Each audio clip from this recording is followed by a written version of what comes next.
Sahara Desert, one of the harshest climates in the world.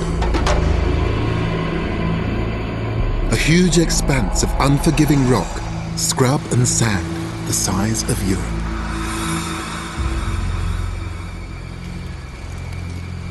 To me, it looks like a place of nothingness. But it was from here that a group of desert nomads came to transform the northwest corner of Africa into a vast empire that stretched from the Sahara to Spain.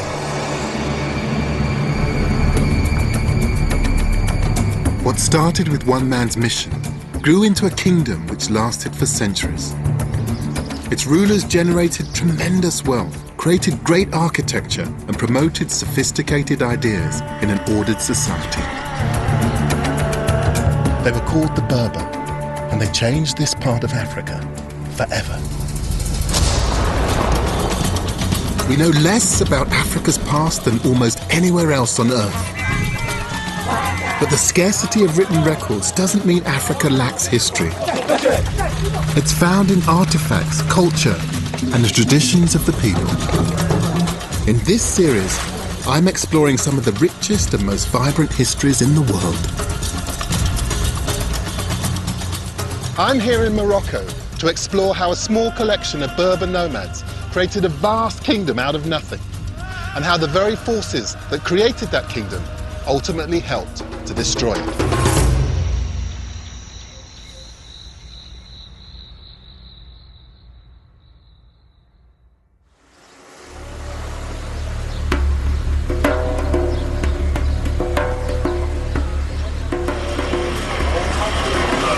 (21st-century Morocco), a modern Islamic state whose Arab king claims descent from the Prophet Muhammad.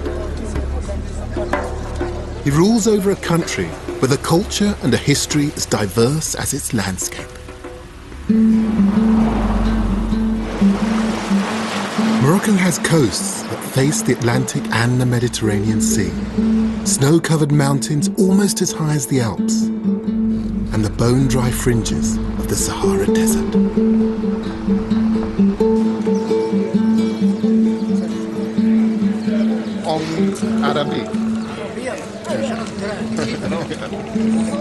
The dominant languages spoken here now are from Arabia and Europe, but nearly half the population still speak Berber, the language of the indigenous Africans.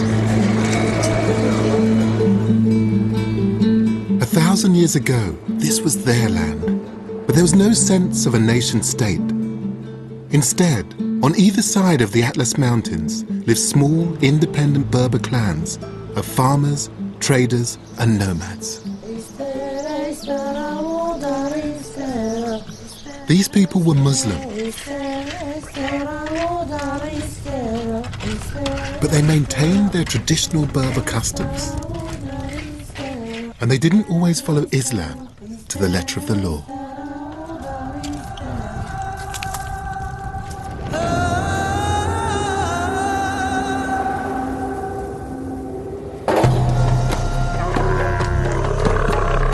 But in the mid-11th century, one man changed everything. A Berber who'd studied the Quran and had become a charismatic, fiery preacher. Idealistic and uncompromising, he had a clear mission to change his fellow Berbers into proper Muslims, schooled in the strict fundamentals of their religion. His name was Abdullah ibn Yassin, and his travels to Islamic centers of learning had left him a student of a strict legalistic interpretation of the Quran. He started his mission in the Western Sahara, where he pulled together an alliance of tribes and appointed himself as spiritual leader. In so doing, he started a series of events that completely transformed Northwest Africa. In the year 1054, he led an army of thousands of nomads and headed for Sijil Masa, then a major trading post on the edge of the Sahara and one of the most important cities in Africa.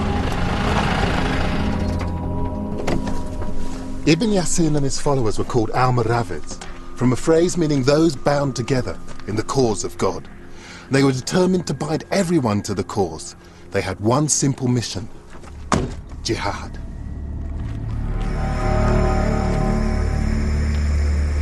The term jihad today carries connotations for many people of anti-Western extremism.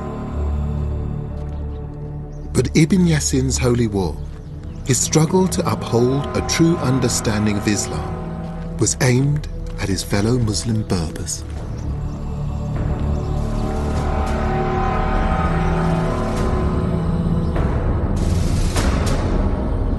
This spectacular ruin is now all that's left of Sijil Masa, a city of well over 50,000 people, built in the middle of one of the biggest oases in Africa. Now a quiet and tranquil backwater, the date palms and irrigated fields hide clues to a much bigger and more significant past. And it's on a shingle bank, at the heart of the oasis, where the ruins of the mud-built city lie. The taking of Sijil Masa would be the first major building block of an Almoravid kingdom. So what attracted Ibn Yassin here? The wealth of the city. This city was very prosperous. In fact, it was the commercial hub of Morocco, a huge city in a huge oasis. Dr. Eric Ross has been involved in some of the recent archaeological studies here that have confirmed why this was such an important prize for Ibn Yassin. I call it the Casablanca of 1,000 years ago. Yes. Because Morocco wasn't looking to Europe or the Atlantic, it was looking across the Sahara. The Sahara is wide open to trade. So there were goods coming from all over the region and they were being traded and exchanged here? Yes. And what sorts of things are being traded here? Cloth, manuscripts and books, horses also. The most important was the gold, trading mostly south across the Sahara. Places like Mali and Senegal today were producing especially gold. So gold was the main part of the wealth of the city. We know gold coins were minted here, they were stamped here, and they were exported. And mostly they were exported eastward to Egypt, Iraq, Central Asia, and they ended up in places like India. Wow. So they're trading tendrils, they'd stretch all the way from West Africa as far as South Asia. Yes, absolutely. It's a trading powerhouse. Yes, it is. And the envy of empires across the continent. They all tried to take it, and the Almoravids succeeded in doing that. Once they had Sijil Masa under their control, the Almoravids set about securing the source of the city's gold trade. They crossed 1,000 miles back to the opposite side of the Sahara and seized the trading town of Oudekhost. By controlling the supply of gold across the desert, they had a virtual monopoly on this, the most lucrative of trades. With a considerably strengthened army of weapons and camels taken from Sijil Masa, the Almoravids now had what they needed to carry their jihad beyond the Sahara. But they couldn't have done any of this without another important resource, the key to life itself. Water sustains everything in this harsh climate, and the Berbers had the know-how to find and to move it under the desert. These are Qattara.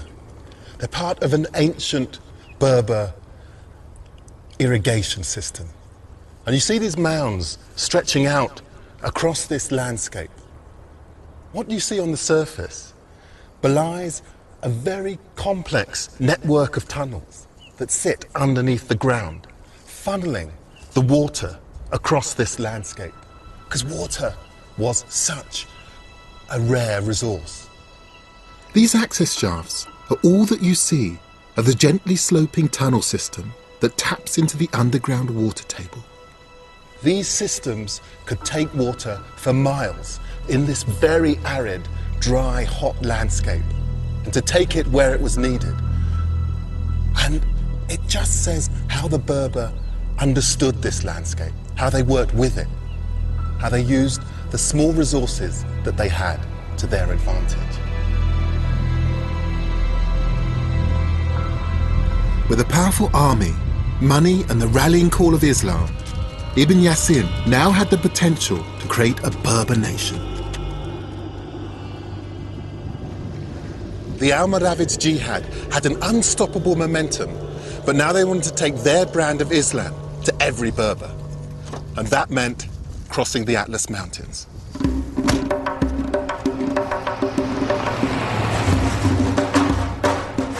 The high Atlas Mountains rise to over 13,500 feet, and they form a natural divide between the desert and the more fertile and populous lands on the other side.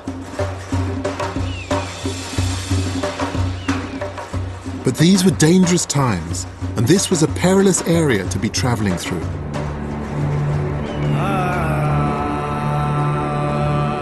1,000 years ago, these valleys would have carried one of the main trade routes through the mountains, and that made it attractive to thieves. Ibn Yassin and his men were in bandit country. This is called the Road of 1,000 Kasbahs. And Kasbahs are these fortified houses that were once owned and used by Berber merchants. These buildings would have often been used to house things like gold and silks that came across the desert. And they had to be fortified because this was a dangerous territory.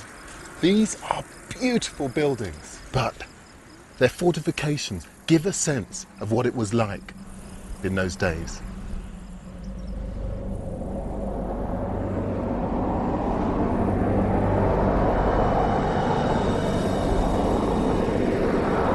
The Almoravid army traversed this hostile environment with 400 horsemen, 800 cameleers, and 2,000 foot soldiers.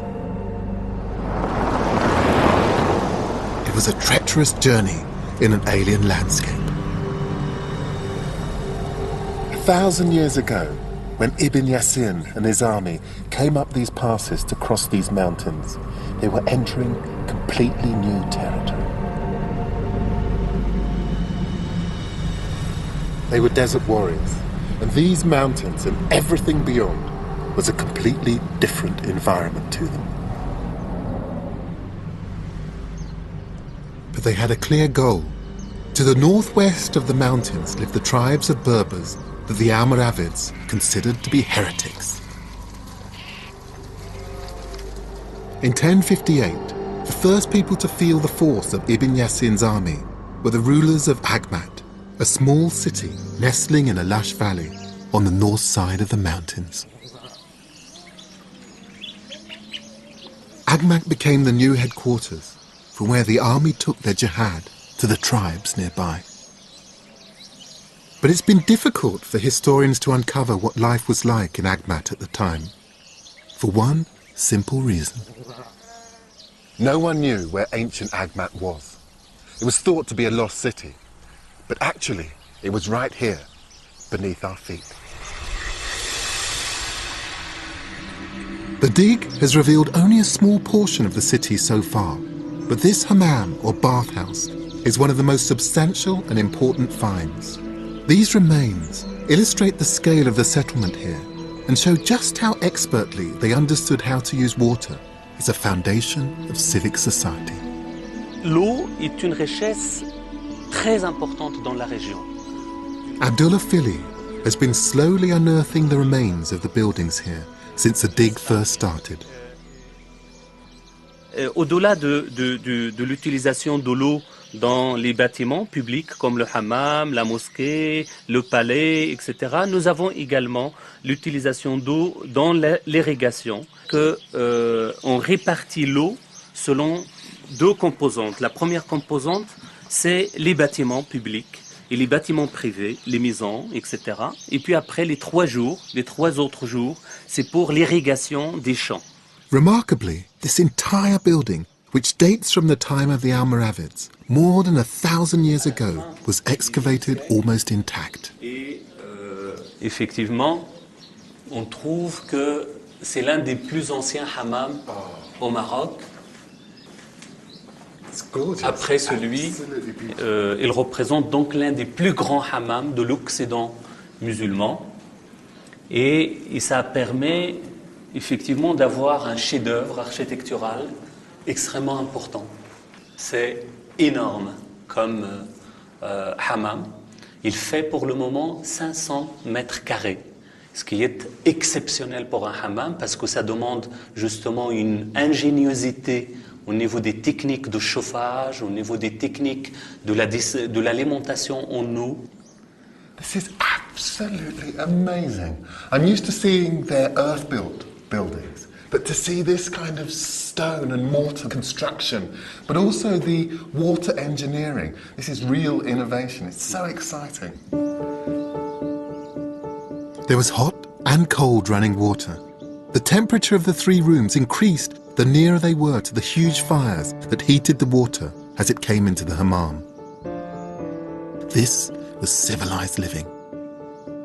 C'est pour ça que la question de l'eau est vraiment centrale pour le fonctionnement d'un bâtiment aussi important, car il permet la purification des gens.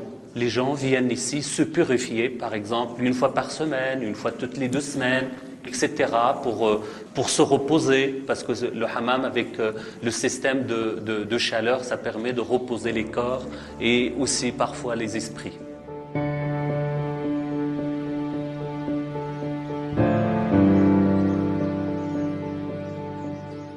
These were people who came from the desert, for whom water was a precious resource. This is more than a bathhouse. This is a temple to water, and what a place.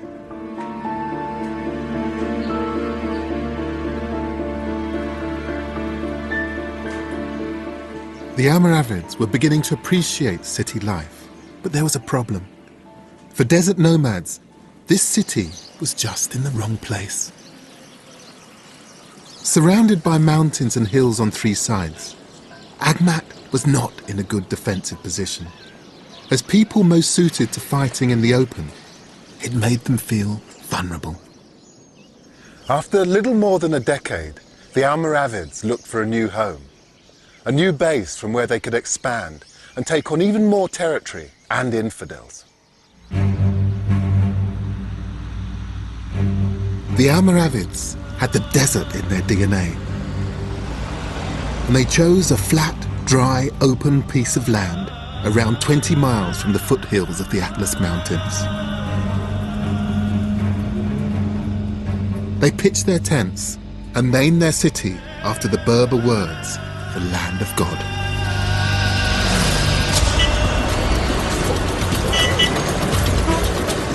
It was called Marrakesh. The founding of Marrakesh in 1070 represents a point when a loose band of marauding jihadists become an imperial force to be reckoned with. What began as a collection of tents rapidly became an established city. The Berbers who settled here were offered security in return for their taxes, and that paid for the further expansion of the Almoravids' territory. The movement seemed unstoppable. Even when Ibn Yassin died, while fighting Berber heretics, the holy enterprise continued unabated. After the death of the fiery preacher Ibn Yassin, a new man took charge of the jihad. His name was Yusuf ibn Tashfin, and he made a greater contribution to the dynasty than any other man. He turned a fledgling kingdom into an empire. While Ibn Yassin had been the spiritual leader who'd inspired the Almoravid movement and led it out of the desert, Ibn Tashfin would take the dynasty even further. It began with Marrakesh. Katara were dug to supply water to the growing population, and walls were built to surround it. The street that we are, Yes. it was made at this time. This street. And especially the walls, we will see, the walls were made at this time. Former Minister of Education, Professor Mohammed Khanidri, knows Ibn Tashfin's city well. What sort of man was Ibn Tashfin? What was he like?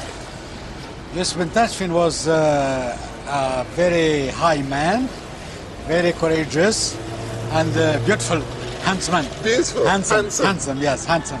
And he was especially very curious and very, very strong man. very strong man and has a big personality. And how did he change Marrakesh? He said that here we'll have a palace, here we'll have a commerce, here we'll have an administration. And he make a very good plan, and he began to make construction of that, to realize. Really? Yes, yes. So he built these streets? And Yeah, the street was made at this time, just like as you see it now, with the commerce and with the sellers, the seller of everything, vegetables and also spices, and with colors, smells, and many smells, many colors. It was like that since long time, since the 11th century. So wandering around here, you still get a flavour of the days of Ibn Tashfin? Yes, of course, yeah. The walls that Ibn Tashfin commissioned have been rebuilt many times. But one of his original gates, the Bab Dukala, still stands. It's huge, but it's remarkably simple. Yes. The architecture of Almoravid is very simple. The Almoravid came from the Sahara, and they were Muslims. And they have the philosophy of Islam, which is that you have harmony, you have beauty, but simplicity. I love that, the idea of harmony, of beauty, of simplicity, all of those things together in this gate. And every time you pass through here, you're going to remember that. And for those people that felt part of this community, they were tied together by that simple, beautiful philosophy. And I think it's a philosophy of life. But it's something which begins here. That's right. The Almoravids had created a worthy capital. Now they set about establishing an empire. Their army took the jihad north, taking city after city, expanding their influence east as far as Algiers, well beyond what we now call Morocco. Back in Marrakesh, the Almoravid reflected on their extraordinary achievements. It had taken 26 years from their first incursion out of the desert with the taking of Sijil Masa to the point where they controlled the whole of northwest Africa. Their next move extended the Almoravids' jihad beyond anyone's expectations, north into Europe.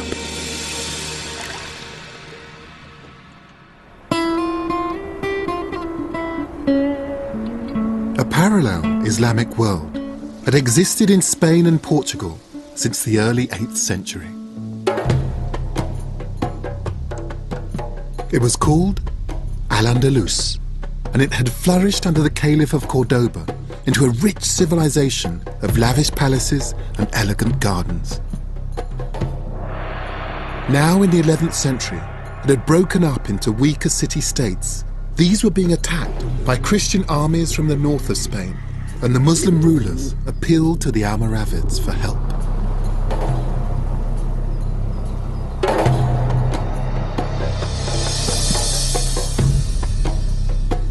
Yusuf ibn Tashfin helped repel the Christians, but he was disgusted at the decadence of the Muslim princes he'd agreed to help. Ibn Tashfin had enough of these party princes and their moaning. He also disliked their lack of dedication to Islam.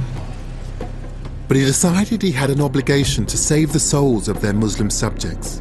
And in 1090, he returned in force and deposed their rulers one by one. The Almoravids now ruled over a vast kingdom that reached from the Sahara to Spain and from Africa's Atlantic coast to Algeria. Never before had all this Muslim territory been united under one management. One kingdom, united politically and spiritually. And it was the so-called barbarians of the desert that had done it. The beating heart of the kingdom was Marrakesh.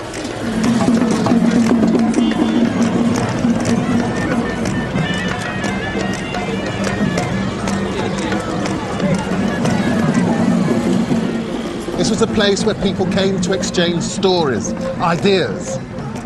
Stories that had been traded across the desert from as far away as West Africa. Stories that had come from southern Europe, from the Middle East. But they all ended up here in the central square in Marrakesh.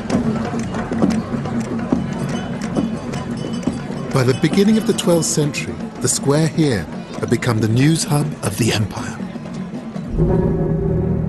But in 1106, the news running around this square was of terrible importance. Yusuf ibn Tashfin had died. Ibn Tashfin was more than 80 years old when he died. He had seen his Berber kingdom grow from the founding days of Marrakesh to the farthest reaches of his empire.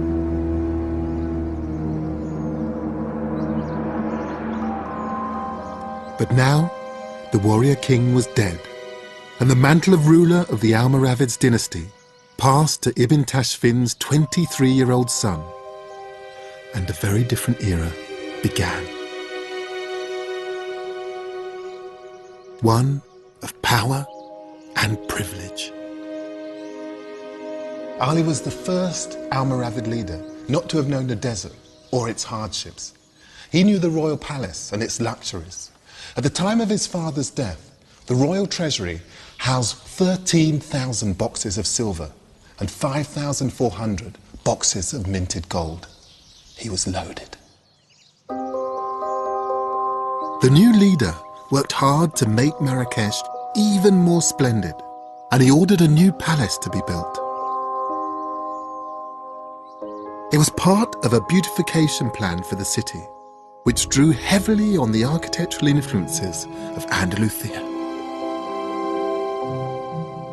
It was thought that no buildings were left that could show us what Ali's grand vision might have looked like.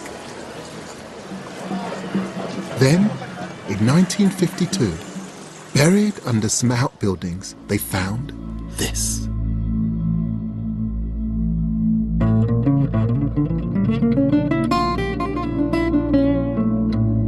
The Kubat Bariuddin. It's not only a rare example of Almoravid architecture, but it gives us some sense of what this city looked like at the high point of the dynasty. This is the Kuba. This is the masterpiece of the architecture of the Almoravid period. It is a masterpiece. Yes. Professor Mohammed Al-Faiz has written extensively on the buildings of Marrakesh. And I think that the architects came in from Andalusian Spain. They make this jewelry, this very, very beautiful. It's unique in the architecture of Morocco. Look at this simplicity of lines. Yes. And harmony of proportions. It is absolutely gorgeous. It's so this was a place where people before prayer would come and they would wash. Yeah. They would wash their bodies. They wash their bodies and they prepare when they go to the mosque. It's a sumptuous building. It tells us just what Marrakesh may have looked like. It must have been a place with fantastic architecture and also very, very wealthy people who were obviously living the high life. It's a very rich civilization because Marrakesh was a capital of empire. Like actually when we have New York or other cities, very important. This delicately carved interior is such a contrast to the bold, simple shape we see outside. It was also highly fashionable. These wonderful scallop shell shapes were common in Andalusia, and this is the first time that they've been seen in Africa. Ali wanted nothing but the best. What was Ali bin Yusuf like? He's different from his father. He was a liberal man. I think that the reign of Ali bin Yusuf is very important because with him we have the development of architecture, of cultural humanities, poets, and it's not the same character of his father.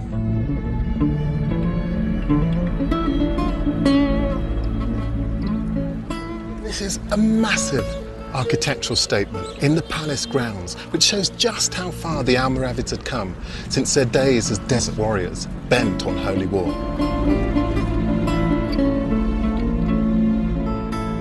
But while Ali beautified the Almoravid capital, the kingdom was starting to slip from his grasp.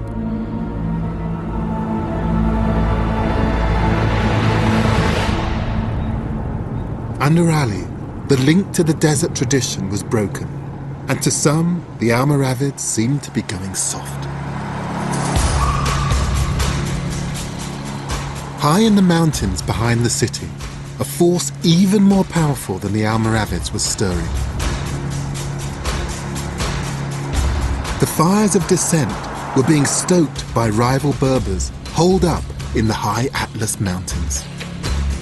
This precarious mountain track leads to what was, in effect, their mountain hideout. The Almoravids were never comfortable in the hills and mountains of the high Atlas, and whenever they tried to root out trouble, they were evaded, and there was plenty of trouble brewing. Here, a new group of Islamic revolutionaries laid the groundwork for their domination of this whole region. They were called the Almohads, meaning the people who believed in the unity of God. The leader of the revolution was Muhammad ibn Tumurt. He wasn't a desert warrior like the Almoravids. He was a mountain Berber. Ibn Tumurt had spent decades studying Islam. He claimed to have been divinely chosen to restore the true faith as he understood it. This is Tin Mau, the village where Ibn Tumurt started his revolution. From here, he preached against the arrogance and corruption of the Almoravids. Professor Mohammed Rabataddin has studied the power struggle that developed between the Almoravids and their fiercest critic. La société marocaine, à cette époque-là, était une société purement musulmane. Ibn Tumurt, le rôle d'Ibn Tumurt n'est pas faire l'islamisation ou faire une deuxième fois de l'islamisation de la société. Non. Ce qu'il a fait, c'est une politisation de la religion pour faire ou pour donner une légitimité à son projet politique. So your interpretation is that the religious manipulation of the text was something that Ibn Tumurt was spearheading as a way of changing regimes. Cet objectif banlieue aussi la création de la grande empire islamique dans la Méditerranée occidentale, qui est la dynastie ou l'empire almohad. So Ibn Tumurt wants to increase his political influence and then go down the mountain to attack Marrakech. Tin Mau est la base et le point de départ vers Marrakech. Ibn Tumurt undermined support for the Almoravids by questioning their interpretation of Islam, and therefore their claim to legitimate rule. And he goaded Ali bin Yusuf into combat. In 1130, the Battle of Words finally turned to war, and the army of the Almohads came out of the mountains to face the Almoravids and lay siege to their cities. It would be a long campaign.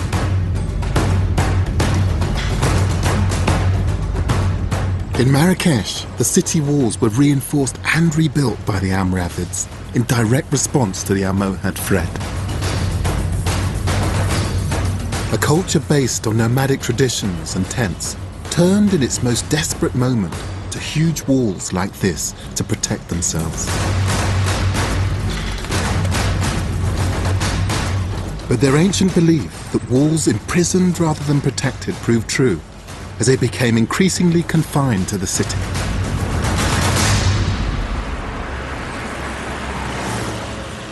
It took almost 20 years of skirmishing battles for the Almohads to finally enter the city of Marrakech. And in 1147, the dynasty of the Almoravids was finally over.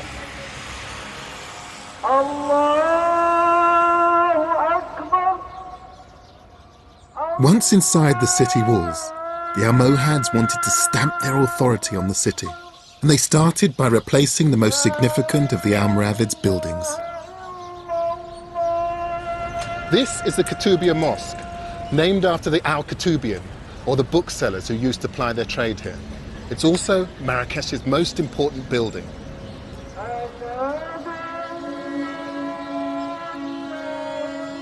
Legend has it that the predecessor to this mosque was torn down by the Almohads because it wasn't correctly aligned with Mecca. In fact, all the mosques in the city were pulled down and replaced on religious grounds. This sent a big, bold message to the people of Marrakesh. They were making it clear that their way and their interpretation of Islam was the correct one. And anyone arriving in the city got a similar message. This is the Bab Agnew, or the Gate of Guinea. It was built by one of Ibn Tumart's successors, Sultan Yaqub el-Mansur, in 1185. It's a beautiful gate, this one, so ornate. This is an Almohad gate, and it's so different. Earlier I just did a quick sketch of the Almoravid gate, and the Almoravid gate is just one of those perfect, very, very simple gates. But this one, so different from the Almoravids, and that modesty. It's so much more sumptuous, layers upon layers of decoration that have been built up with this beautiful green stone. This is an empire, a kingdom, and is very, very pleased to announce it to everyone who enters the city.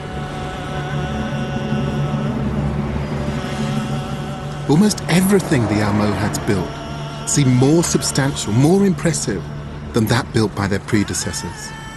And that included the Berber kingdom. Just like the rulers before them, the Almohad used Marrakesh as an imperial base for an expansion even more ambitious than their predecessors. The Almohads took over almost all the territory previously run by the Almoravids, and they also seized the neighbouring lands of Ifriqiya, which stretched into what is now Libya. In Spain, they took Andalusia and made Seville their second capital after Marrakesh. Under the Almohads, the kingdom was to become an even stronger force in the Mediterranean than the Almoravids had been. Bonjour, monsieur. And their wealth and ideas went hand in hand. Here in the Bank of Maghreb is evidence to show how both dynasties used their currency to spread the word of Islam. This is a gold dinar. Yeah, it's from Sijil Masa, Almoravid dynasty. I see. That's beautiful. With an Arabic inscription right in the center. What does it say on there? ومن يبتغي غير الإسلام دينا فلن يقبل منه وهو في الآخرة من الخاسرين. It shall not be acceptable that anyone takes a faith other than Islam. That's in the center of the coin. So they're actually helping to evangelize. Those coins will circulated of a lot of Mediterranean Sea. We have it in Spain, in Portugal, in London, in Germany, and Holland, and China. Really? Yeah. This was the dollar of its day. Yeah. It's about trade, but it's also taking wherever it goes, religion. Yeah. Because a lot of Christian kingdom used these coins at this time. It's a beautiful thing, absolutely beautiful. The Almoravids' dinar was widely valued. The Almohads wanted to build on its success, but they also wanted to do things differently. They introduced innovations, including a new coin with a square design that proclaimed the ambition of their jihad. So this one is the first round dirham minted by Almohad. It's round, but with a square in the middle. But after this one, so here, well, okay. Now that's square. Yeah. It's square.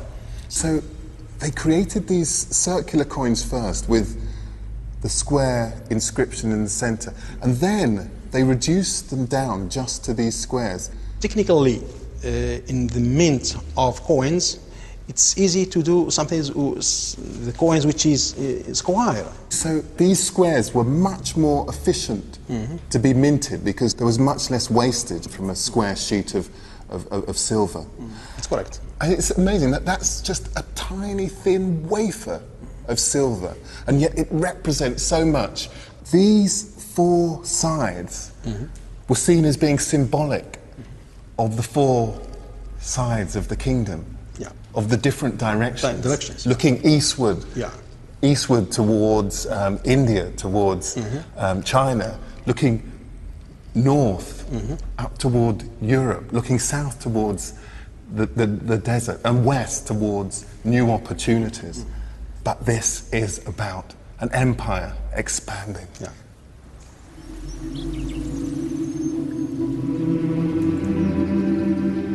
Under the Almohads, the Berber kingdom had become extraordinarily powerful and wealthy. They undertook increasingly ambitious projects to reflect the magnificence of their empire.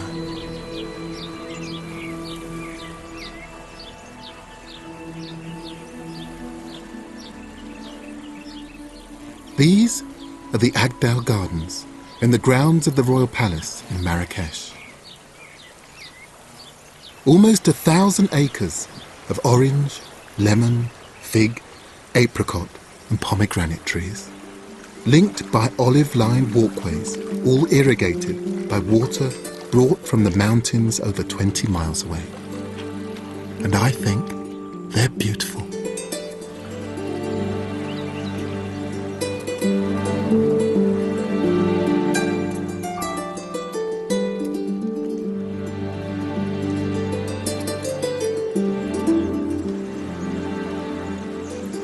Gorgeous place. This is the Almohad using water in such a luxuriant way. I mean, this setting was meant to be a place in which you could come and reflect on this landscape. And what they're using are all the traditional constituent parts of Berber culture. You have here water, you have the palms, you have olives, you have fruit trees. These are things that they would have had in their oases, but what they're using them for here is for recreation and just simply for people to come and reflect on the beauty of Berber culture. And even today, hundreds of years on, who can doubt that they succeeded?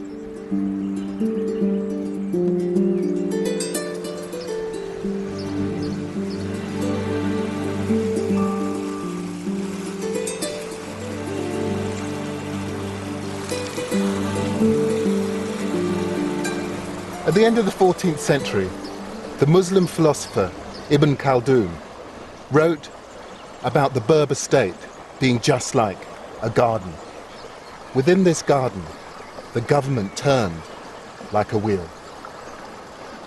He said that there was no justice without the monarch, no monarch without the army, no army without taxes, no taxes without wealth, and no wealth without justice. Ibn Khaldun's vision of a garden in perfect balance highlighted just how interdependent these elements of government were. Justice was defined by the monarch, who was supported by the army. They were paid for by taxes that were generated by the wealth of its citizens. While all of those things were in place and intimately connected, the wheel could continue to turn.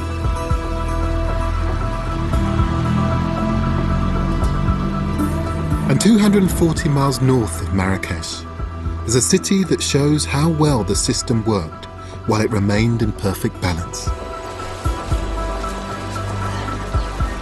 Its Medina is probably the most complete medieval city centre in the world, a place that has changed little since the days of the Almohads.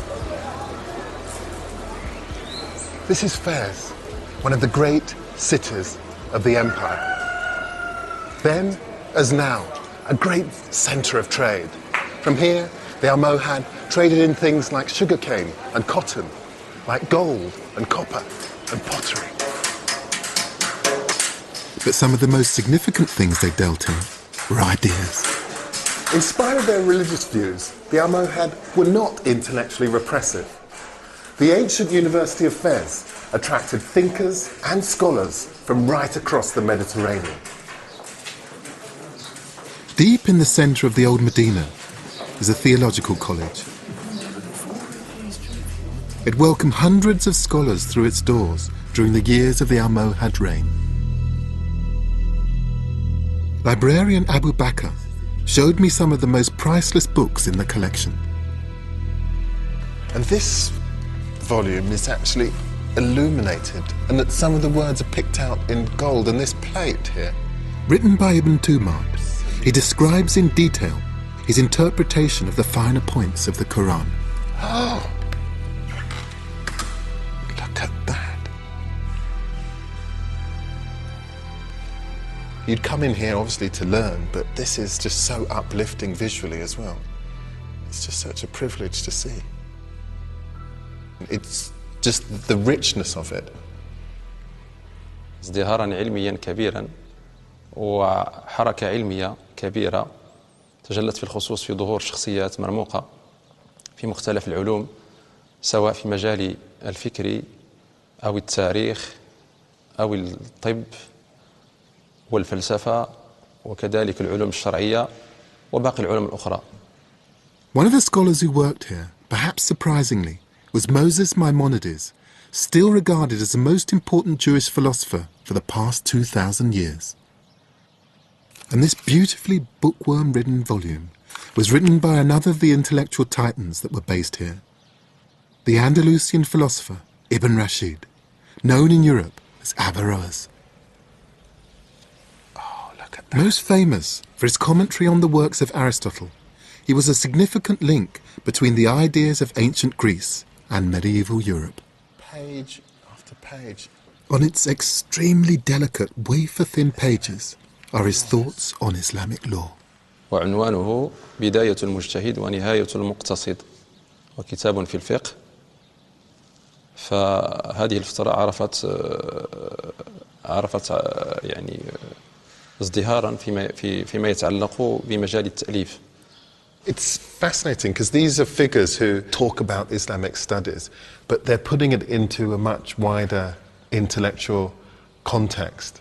Here there are all of these great thinkers all working together, and they're pushing philosophy, pushing on astronomy, pushing on a number of great disciplines further than anywhere else in the area around the Mediterranean. ونحن عندنا في ديننا في الدين الإسلامي قولة تقول أو حكمة أن الحكمة هي ضالة المؤمن أينما وجدها، يعني هو يبحث عن الحكمة أينما كانت، فهو يستفيد ولا يتحرج أن ينفتح على كل العلوم سواء كانت علوم إسلامية أو غير إسلامية، فهو يستفيد منها ويعني يحاول أن يوظفها في علومه. These weren't just people who were interested in business, in conquering their neighbours. Just look at this. They knew beauty and they knew how to celebrate it. These are exquisite books. Absolutely exquisite.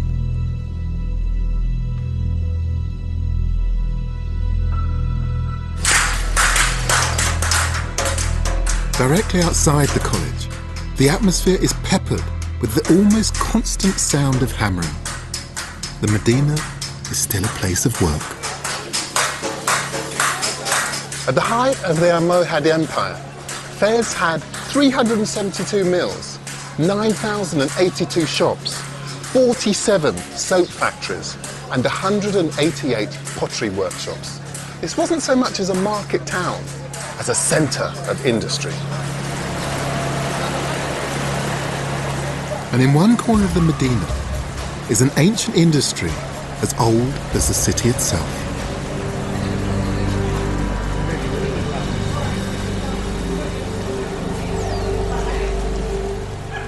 Finding and protecting the priceless books and their precious contents was some of the finest leather in the world.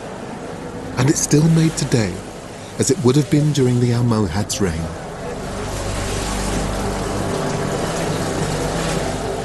The skins are first scraped free of hair and fat, then soaked in lime bars, before being softened in a mixture of guano and water. It's a process that is still remarkably natural. What do you actually use to dye? This is a herb that you're using to dye it. هذاك يكون حار شويه مجهد. هذا طبيعي غير ديال الشجر. هذا غير ديال الشجر هذا كيطحن وكندير. This is all natural. So this bright pink is a natural substance. So this process literally has remained unchanged for hundreds of years. هذه بلديه ما عندهاش شي تحسن غير هذه الخدمه ديالها هي اللي تبقى. Way before Henry Ford famously created his factory for assembling cars, the Berbers of Fez already had a production line.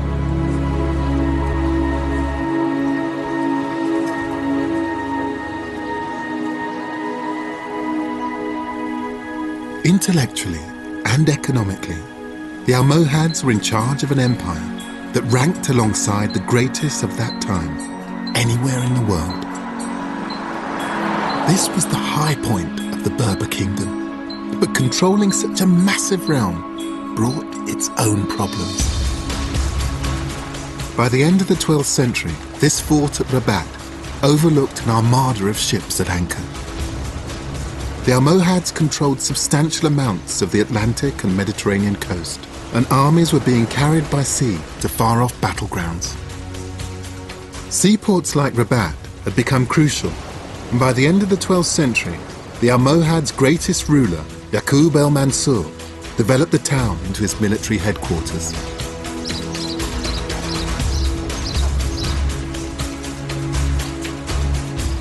First came the fortification of the old town with ramparts and gates. And then, in 1195, something really grand.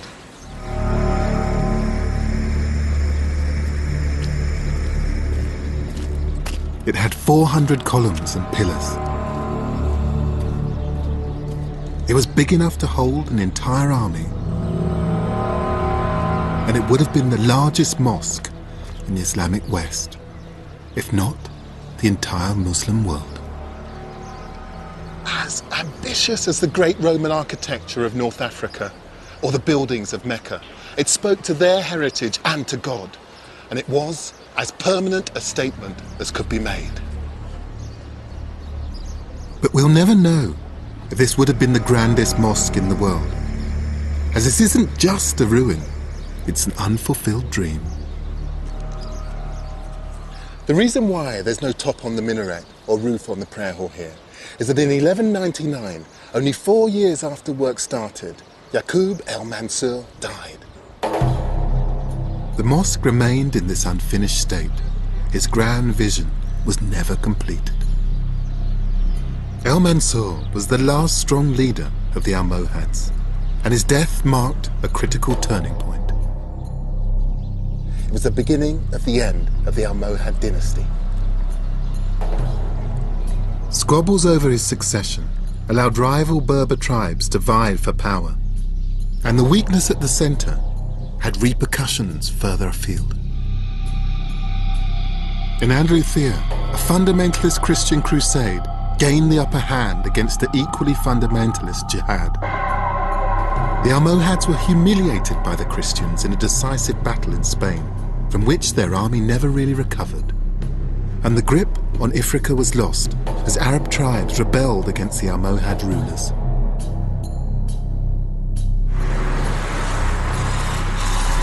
Professor El-Faiz has studied the factors that led to the decline of the Almohad's Berber kingdom.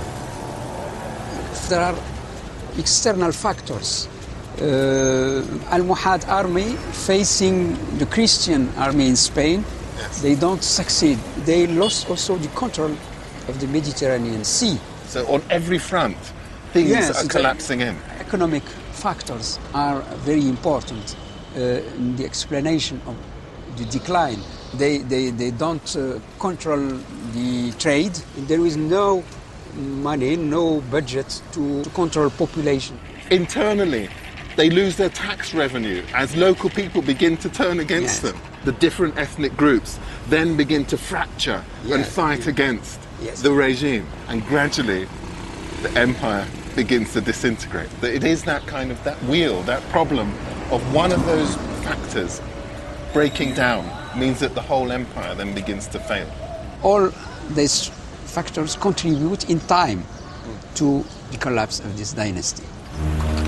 In 1269, Almohad rule ended when a rival Berber dynasty seized power in Marrakesh.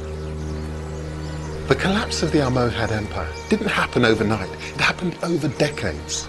But nothing that followed could come even close to what they had achieved. None of the Berber dynasties that succeeded the Almohads was powerful enough to rule North Africa. Attempts to return to the glory days of the Almohads failed.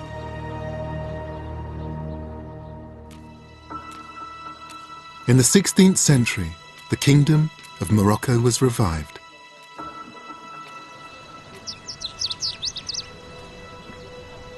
But this vast palace was built by a different dynasty, claiming the right to rule as true interpreters of Islam. And these people saw themselves as Arabic, not Berber. The importance of Islam altered the identity of the kingdom. The same religious zeal that had brought the African Berbers an Islamic empire had ensured that it would be an Arab dynasty claiming direct descent to the Prophet Muhammad that would rule the kingdom that the Berber had created. An Arab dynasty is still in power today.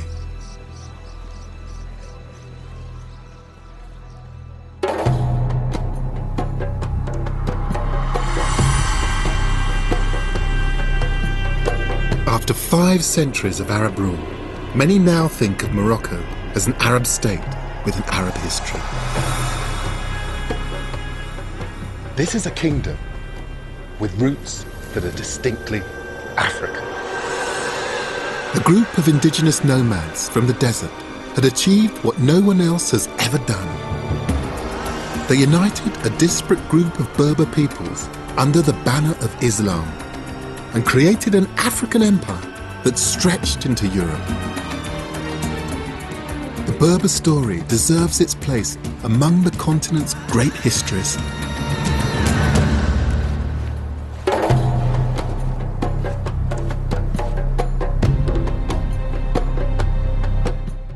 And the last of Lost Kingdoms of Africa is here on BBC4 at the same time next week. Next tonight, a radical take on conservation as Storyville meets the Earth Liberation Front in an Oscar-nominated documentary.